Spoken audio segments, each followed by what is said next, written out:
আছি হলো কক্সবাজার বেশ ওয়েস্টার্ন হোটেলে। আসলে বানকুমান হয়ে গত 4 দিন যাবত কক্সবাজার আছি। আর আজকে আমার প্ল্যানটা আগামীকাল সকাল পর্যন্ত চলবে। তো যেহেতু আমি 4 দিন যাবত 5 দিন যাবত আছি, আমার জন্য আজকে বিকালে যাওয়ার চেষ্টা করবো। অলরেডি টিকিট কাটা হয়ে গেছে, 1টা বাজে গাড়ি। শেষ মুহূর্তে, শেষ বেলায় একটু সুইমিং পুলে ডুবে যাওয়ার চেষ্টায়। আসলে এই মধ্যে সমুদ্র পাড় থেকে বিচ থেকে ঘুরে আসলাম। সাঁতার জানি, সেফটির দরকার নেই, তারপরও নিলাম। তবে যারা সাঁতার জানেন না অবশ্যই এই সেফটিটা ব্যবহার করবেন, কেননা একটি দুর্ঘটনা সারা জীবনের কান্না।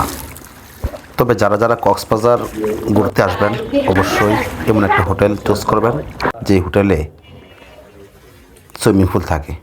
একটা আলাদা অনুভূতি, কেননা আমি এখন বর্তমানে 15 তলা উপরে বেস্ট ওয়েস্টার্ন হোটেলে আছি, যেটা সুইমিং পুলস আছে, পাশাপাশি অনেক সুযোগ সুবিধা আছে।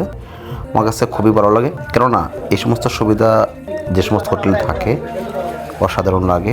একটা আলাদা অনুভূতি, সমুদ্রের পাড়ে ডুবাডুবির পরেও যদি এমন একটা এক্সট্রা ফ্যাসিলিটি আমরা পেয়ে যাই, যদিও একটু খরচটা বেশি। আর সাধারণত এই সমস্ত সার্ভিস 5 স্টার হোটেলে থাকে।